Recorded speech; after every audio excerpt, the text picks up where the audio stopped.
유럽도 두 자릿수 증가율을 보이고 있다며 큰 피해가 없을 것이라고 주장했습니다. 하지만 중국 관광객들이 늘어나기 시작하면서 일본 관광업계의 실험은 깊어지고 있습니다.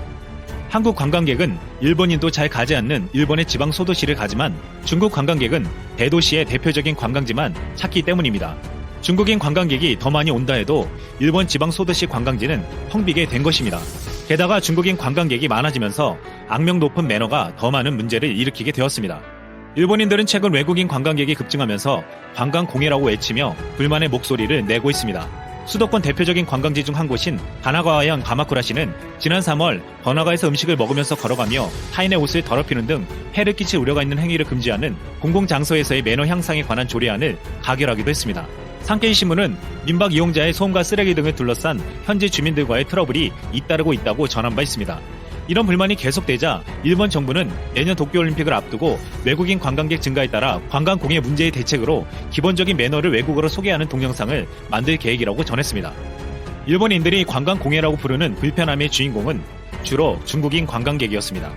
그동안 중국인 관광객들이 일본에서 보여준 모습은 실로 놀랍기 그지없었습니다. 지난해 9월 일본 오사카에서 에어비를 운영하는 한 일본인은 SNS에 5일간 머물렀던 중국 관광객 3명이 숙소를 엉망으로 만들고 가버렸다며 글을 올렸습니다. 일본인 주인은 투숙객들이 방을 나간 뒤 청소하러 갔는데 여기저기 흩어진 쓰레기와 썩은 음식 냄새가 났다며 이런 일을 겪은 것은 처음이라고 했습니다.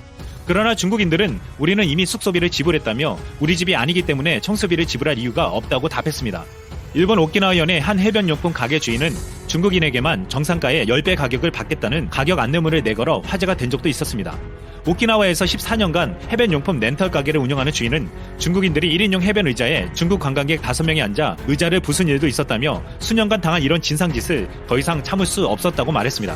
지난해 한 일본 초밥집에서는 중국인 관광객이 불만이 있다고 식기와 접시를 던지는 영상이 유튜브에 올라오기도 했고, 일본 나라 사슴 공원에서 큰 소리를 외치면서 사슴을 치거나 때리는 중국인의 모습이 유튜브에 올라오기도 했습니다. 사슴은 일본에서는 신성한 동물로 중국인 관광객의 행동은 몰상식하게 여겨졌습니다. 지난 8월 26일에는 일본 오사카 시내 한복판에서 중국인들이 오송홍기를 흔들고 국가를 부르는 영상이 올라오기도 했습니다. 중국인으로 추정되는 수십 명 인파가 오사카의 남바 마루이 백화점 앞에서 오송홍기를 펼쳐들고 국가인 의용군 행진곡을 불렀습니다. 중국 국가는 일본에 대한 반감이 담겨있는 일본에 맞서는 내용의 가사가 포함된 노래였습니다. 일본 네티즌들은 이 영상을 보고 충격을 받았습니다. 이게 일본이냐? 충격으로 정신을 잃을 것 같다며 중공군 지지자는 모두 중국으로 돌아가고 다시는 오지 말아달라고 말했습니다. 한국인 관광객이 비운 자리를 중국인 관광객들이 채우자 일본 사람들은 괴로워하기 시작했습니다. 작년 세계 호텔 예약업체인 호텔스닷컴이 공개한 통계에 따르면 중국이 최악의 해외 관광객 국가 1위를 차지했습니다. 호텔스닷컴은 중국 관광객들은 매너가 없기로 악명이 높다며 수많은 단체 관광객들로 비행기 체크인 카운터가 마비되는 것은 다반사며 승무원을 공격하는 일도 비일비재하다고 설명했습니다. 이 조사에서 2위는 영국, 3위는 독일, 4위는 미국, 5위는 이스라엘이었습니다. 한국은 순위권 안에 없었습니다. 한국 관광객은 비록 일부 매너가 없는 이들도 있지만 대부분은 기본적인 매너를 잘 지키는 것으로 인식되고 있습니다. 일본에서는 아무도 찾지 않는 일본의 소도시에서 조용히 온천을 즐기고 가는 고마운 관광객이었습니다. 한국인 관광객을 중국인으로 대체하겠다는 일본은 중국인 관광 러시아와 일본은 쿠릴 열도를 둘러싸고 여전히 영토 분쟁 중입니다. 러일 양국은 아직도 2차 세계대전 이후로 70년이 넘게 평화협정을 맺지 않았는데 그 이유는 일본은 러시아에게 평화조약을 맺으려면 쿠릴 4개 섬을 줘야만 한다는 단서를 달았기 때문입니다. 하지만 푸틴은 전혀 그럴 마음이 없어 보입니다. 푸틴은 아베와 정상회담을 반나절 앞두고 특별한 가동 기념식에 참가했습니다. 일본이 그토록 달라고 하는 쿠릴 4개 섬 중의 하나인 시코탄에 신설된 수상 가공 공장 가동 기념식에서 중계 영상으로 참가한 것입니다. 푸틴 대통령이 총리나 강요에게 일임하지 않고 직접 쿠릴 4개 섬 행사에 참가한 것은 이례적인 행보로 교도통신은 푸틴 대통령이 쿠릴 4개 섬 개발을 강조하며 일본을 압박하려는 의도를 가진 것 같다고 보도했습니다. 실제로 이 같은 행보는 쿠릴 열도를 달라고 하는 아베에게 푸틴은 보란듯이 기선제압을 한 것으로 보였습니다. 일본 내에선 푸틴의 영상을 보고 발칵 뒤집혔고 임기 내 쿠릴 열도를 반환받겠다고 큰소리친 아베는 큰 망신을 당했습니다. 또한 이것은 푸틴을 우회적으로 경고하며 아베에게 쿠릴 4개 섬을 넘보지 말라는 것으로 해석되었습니다. 오랫동안 러시아가 쿠릴 4개 섬 반환을 거부했는데도 아베가 희망을 버리지 못하는 이유가 있습니다.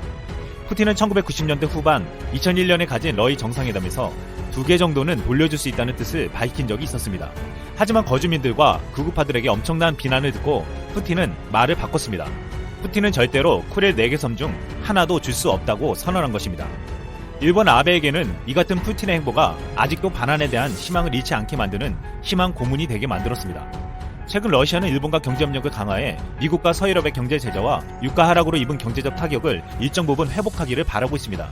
일본과 경제협력을 하려면 아베는 항상 쿠릴 열도 문제를 꺼내들기에 2016년 푸틴은 아베에게 쿠릴 열도에서 공동 경제 활동을 하게 하는 논의를 시작해 주었습니다. 푸틴은 쿠릴 열도에 대한 영유권은 줄 수 없지만 경제 활동은 하게 해준다는 것이었습니다. 하지만 이것도 러시아와 일본 중 어느 나라에 법률을 적용할지 등에서 이견이 좁혀지지 않아 아직까지도 이루어지지 않고 있습니다. 러시아가 쿠릴 4개 섬을 절대 포기 못하는 확실한 이유가 있습니다. 이것은 일본이 탐을 내는 이유이기도 합니다. 쿠릴 4개 섬은 세계 3대 어장 중 하나로 어적 자원이 풍부한 오호츠크의 어장에 속해 있습니다. 쿠릴 열도 주변의 대륙붕에는 막대한 양의 석유와 가스가 매장되어 있고 히토리를 포함해 금은황 등 속의 광물 매장량도 상당한 것으로 알려져 있습니다. 또한 쿠릴 열도는 군사적으로 큰 가치를 지닙니다. 러시아의 이곳은 태평양으로 진출하는 극동의 전략 요충지로 푸틴을 일본에게 돌려줬을 때 미국이 주둔할 수 있다며 절대로 내줄 수 없다는 이유를 들기도 했습니다. 아베는 쿠릴 열도가 반환돼도 미국 배치는 일본 동의가 있어야 가능하다고 설득하고 있습니다. 하지만 최근 미국의 재래식 중거리 미사일에 한국과 일본 배치 가능성을 두고 푸틴은 불쾌감을 표시하며 미국과 군사협력 관계에 있는 일본을 압박했습니다. 푸틴은 동방경제 포럼에서 일본과 평화조약 체결 협상은 어렵다고 하고 있지만 한국과는 손을 잡았습니다.